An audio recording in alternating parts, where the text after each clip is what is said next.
आप सभी का हार्दिक स्वागत है हमारे ज्योतिषीय ज्ञान से भरपूर इस नए वीडियो में। महाशिवरात्रि 2025 की आपको ढेर सारी शुभकामनाएं। आज हम चर्चा करेंगे कि इस वर्ष महाशिवरात्रि का पावन पर्व कब मनाया जाएगा, 26 फरवरी को या 27 फरवरी को। साथ ही हम जानेंगे व्रत की संपूर्ण विधि, व्रत के नियम, इसे करने का सही तरीका और वह सब कुछ जो एक सामान्य व्यक्ति को व्रत के पालन हेतु जानना आवश्यक है। किसी भी व्रत का पालन विधिपूर्वक करने से ही उसका पूर्ण लाभ मिलता है। और इसी संदर्भ में हम आपको एक और महत्वपूर्ण जानकारी देने जा रहे हैं, भद्रा का प्रभाव। इस दिन भद्रा का समय क्या होगा, भद्रा कितनी देर तक लागू रहेगी, इसका असर आपकी पूजा पर क्या पड़ेगा, इन सभी विषयों पर हम विस्तृत जानकारी देंगे। महाशिवरात्रि का पर्व हिंदू धर्म में अत्यंत महत्वपूर्ण माना जाता है और भक्तगण इस दिन का बेसब्री से इंतजार करते हैं। हमारी बताई गई जानकारी प्राचीन ग्रंथों और ज्योतिष शास्त्र के आधार पर सटीक रूप से प्रस्तुत की जाएगी, जिससे आपको महाशिवरात्रि से जुड़ी हर आवश्यक जानकारी सही ढंग से प्राप्त हो सके। इसलिए इस वीडियो को अंत तक अवश्य देखें, क्योंकि यह आपके लिए अत्यंत लाभकारी सिद्ध होगा। यदि आप हमारे चैनल पर नए हैं तो इसे अवश्य सब्सक्राइब करें, क्योंकि यह चैनल सनातन धर्म के प्रचार प्रसार एवं सटीक धार्मिक जानकारी प्रदान करने के लिए समर्पित है। आपका समर्थन हमारे प्रयास को और अधिक ऊंचाइयों तक पहुंचाने में सहायक होगा, जिससे सभी श्रद्धालुजन सही विधि विधान से व्रत पूजन और भगवान शिव की आराधना कर सकें। वीडियो आरंभ करने से पहले आपसे एक विनम्र निवेदन है, अपनी मनोकामनाओं की पूर्ति एवं व्रत की सफलता हेतु कमेंट बॉक्स में जय शिव शंकर अथवा एयूएम नमः शिवाय अवश्य लिखें। भगवान शिव के इन दिव्य मंत्रों का उच्चारण सकारात्मक ऊर्जा उत्पन्न करता है, जो आपके जीवन में शुभ प्रभाव डालता है। अब बात करते हैं महाशिवरात्रि की, जिसे मासिक शिवरात्रि भी कहा जाता है, किंतु फाल्गुन मास में आने वाली शिवरात्रि का विशेष महत्व होता है। यह पर्व इस वर्ष 26 फरवरी बुधवार को मनाया जाएगा। इस दिन भगवान शिव के भक्त पंचामृत से अभिषेक करते हैं और 4 पहर की विशेष पूजा करते हैं।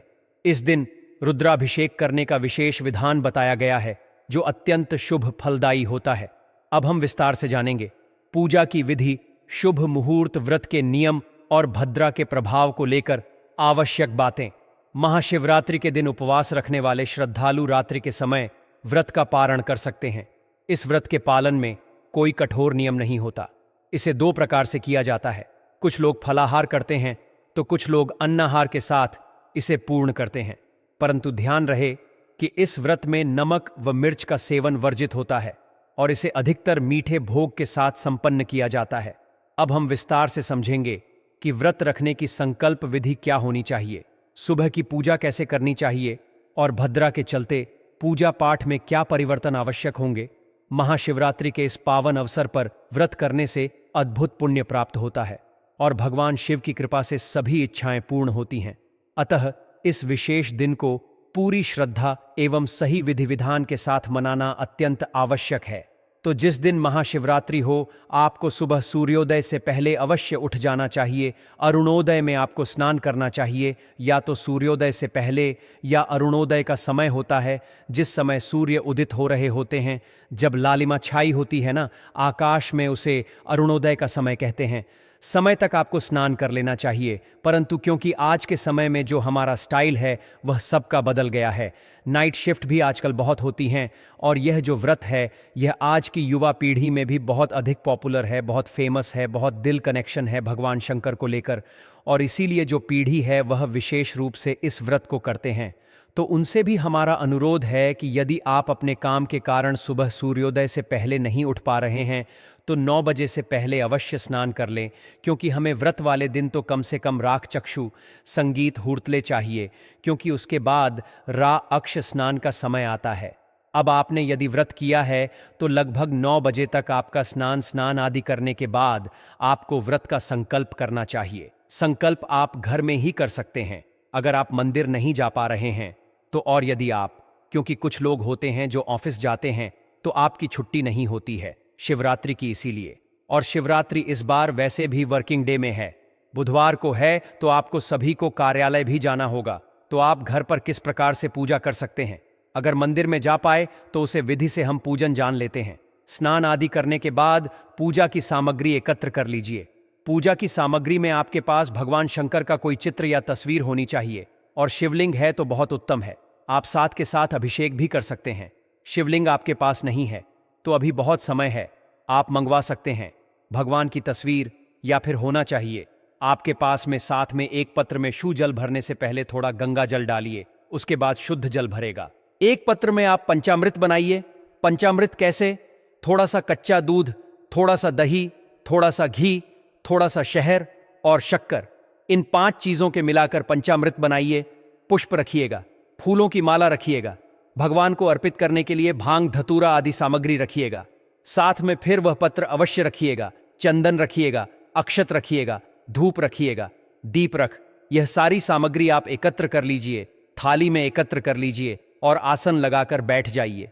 अगर शिवलिंग है तो अतिरिक्त जल भी एक लोटे में भर लीजिए अभिषेक करने के लिए।